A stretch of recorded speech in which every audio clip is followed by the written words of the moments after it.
Dizem que na noite da Sexta-feira Santa, os portões entre o mundo dos vivos e o dos mortos se entreabrem. O céu silencia, a terra observa e o inferno escuta. Nesta noite sagrada, enquanto muitos se recolhem em oração, há aqueles que ouvem sussurros vindos do mato, veem vultos nas estradas de terra e sentem o peso de uma presença invisível nas costas. Prepare-se, pois o que você vai ouvir agora são relatos verídicos e aterradores de pessoas que jamais esqueceram o que viveram em uma Sexta-feira Santa. A verdade escondida nas Escrituras. A Sexta-feira Santa é lembrada como o dia da crucificação de Cristo. Mas o que poucos sabem é que, naquele dia, o mundo espiritual entrou em convulsão. O Evangelho de Mateus, capítulo 27, relata que, no exato momento da morte de Jesus, a terra tremeu, o véu do templo se rasgou de alto a baixo, os túmulos se abriram e muitos corpos de santos mortos ressuscitaram e apareceram a muitos. Mas por que isso aconteceu? Nos textos apócrifos, como o Evangelho de Nicodemos, também conhecido como Atos de Pilatos, há um relato ainda mais estranho.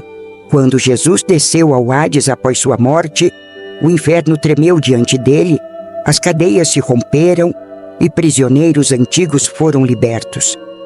Mas, e aqueles que não deviam ser soltos? Será que algumas entidades escaparam naquele momento? Espíritos antigos, condenados, aprisionados desde antes do dilúvio, o que a Bíblia chama de espíritos em prisão citados por Pedro, seriam os mesmos que, em noites como a Sexta-feira Santa, voltam para rondar o mundo? O homem sem rosto. No coração do Maranhão profundo, onde a estrada de terra termina e o silêncio da mata toma conta, existe um vilarejo pacato. Ali, as tradições são passadas de boca em boca, e quebrar uma delas pode custar caro. Numa Sexta-feira Santa de 1997, uma família recém-chegada ignorou os avisos dos mais velhos.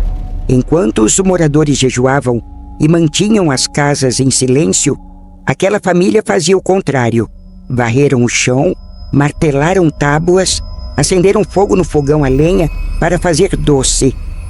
E riram quando ouviram que não se podia trabalhar nesse dia sagrado. Mas à noite, tudo mudou. O gado no curral começou a se agitar como se visse algo invisível. Os cachorros latiram para o vazio e depois uivaram em silêncio, como se estivessem vendo algo que não deveriam. Dentro da casa, a filha mais nova, de 6 anos, parou de brincar e apontou para a parede da sala. Com voz trêmula, mas firme, ela disse: "O homem sem rosto tá ali, mamãe. Ele tá olhando pra gente." A mãe congelou. O pai pegou o terço, mas quem realmente entendeu o que estava acontecendo foi o avô.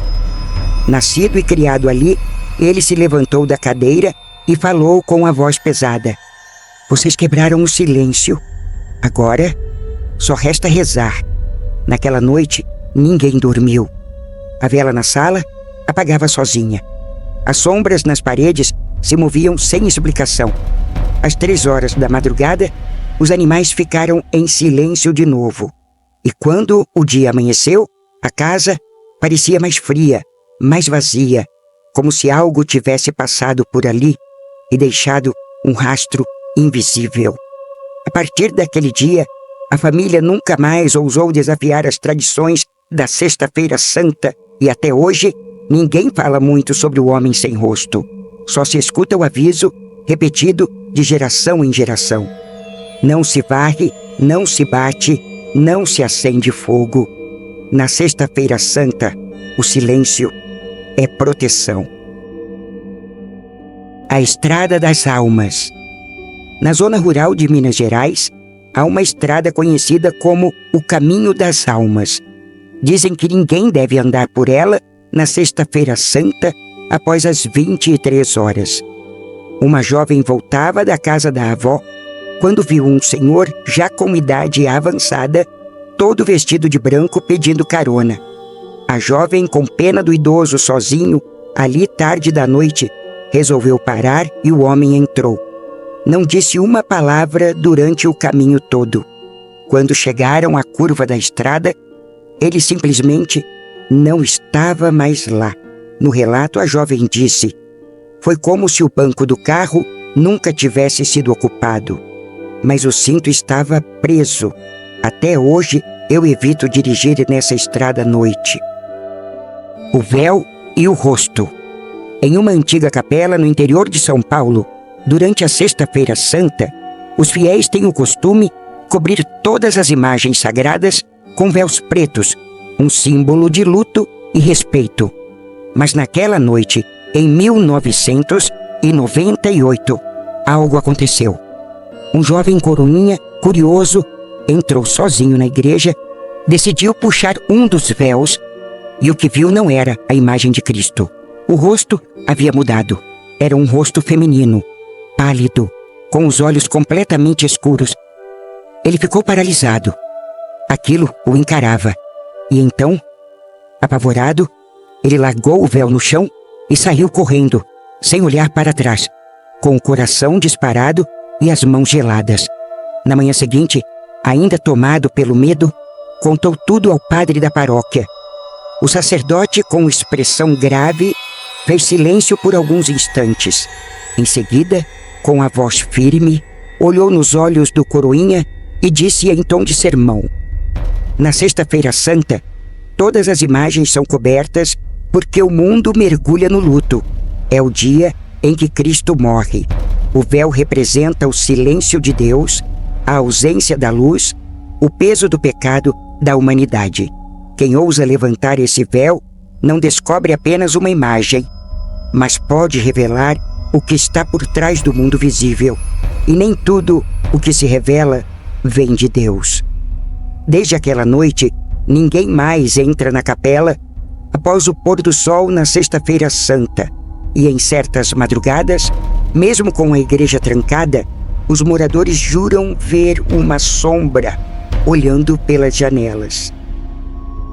A figura no campo. No interior do Paraná, um agricultor caminhava pelo seu campo por volta das 2 horas da madrugada na Sexta-feira Santa. Ele havia saído para ver por que os bois estavam inquietos. Levava uma lanterna fraca e um velho rádio AM pendurado no bolso, ligado numa estação religiosa que falava sobre a paixão de Cristo. Mas ao atravessar a cerca do pasto, o rádio começou a chiar violentamente e então silenciou de repente. Um silêncio tão denso que o próprio som da sua respiração parecia alto demais. Foi nesse instante que ele viu uma figura alta, magra, completamente escura, estava parada no meio da plantação de milho. Tinha quase 2 metros de altura. Não se mexia, mas sentia que aquilo estava olhando para ele.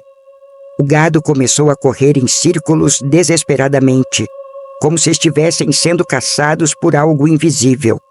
Seu corpo todo arrepiou, suas pernas ficaram trêmulas e no piscar de olhos, aquilo desapareceu. Quando o agricultor se aproximou do local onde a figura estava, encontrou algo ainda mais perturbador. No chão lamacento havia marcas profundas, como pegadas, mas não eram humanas. Eram grandes, com 3 dedos longos e finos, voltados para trás, como patas de ave, mas com tamanho e profundidade impossíveis para qualquer animal conhecido da região. Desde então, ele nunca mais saiu de casa durante a madrugada da Sexta-feira Santa. O berro do poço. No sertão seco da Paraíba, há um poço antigo no fim de uma trilha esquecida, escondido no mato cerrado de uma fazenda abandonada. Ninguém ousa chegar perto dele na Sexta-feira Santa. A lenda local diz que no século XIX, um homem foi condenado por cometer crimes hediondos durante a Semana Santa. Ele foi julgado por um grupo de fiéis furiosos. e jogado vivo dentro do poço onde teria morrido. Desde então, moradores relatam que toda Sexta-feira Santa, à meia-noite, ouve-se um lamento vindo do fundo. Em 2006, 3 jovens da região resolveram desafiar o mito.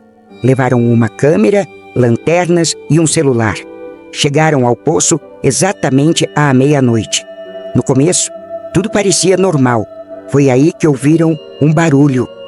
Um grito molhado, com água na garganta, como se algo estivesse engasgando, mas tentando falar. E então, por frações de segundo, viram algo se mexer na escuridão. Não esperaram mais. Correram sem olhar para trás, caíram, gritaram, tropeçaram entre os espinhos e o mato seco. A câmera ficou para trás. Todos os 3 voltaram para casa, mas não ilesos. Um deles parou de falar por semanas. O outro teve crises de pânico noturnas. O terceiro, que era cético, virou devoto e até hoje jejua toda Sexta-feira Santa. No dia seguinte, voltaram com adultos e encontraram apenas o celular caído perto do poço. Estava molhado e tinha apenas uma foto registrada. A imagem era borrada, mas se via claramente algo como uma mão deformada presa à borda do poço, como se quisesse sair. Desde então, o local foi cercado com arame farpado e interditado. E todo ano, na Sexta-feira Santa, alguns moradores dizem ouvir os mesmos gritos abafados por aquelas bandas. Todos os relatos, todas as sombras que caminham no escuro, todos os gritos abafados no interior do país. Eles não são apenas coincidência. Eles são resquícios da ruptura, ecos daquela noite em que o céu se fechou e o véu foi rasgado não apenas no templo, mas no próprio tecido entre os mundos.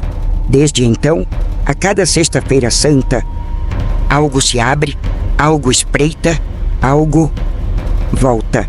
Se você deseja continuar desvendando os mistérios ocultos das Escrituras, siga o Nephilim Files, curta e comente qual tema gostaria de ver nos próximos vídeos. Estou sempre trazendo novas revelações que vão desafiar sua percepção da realidade.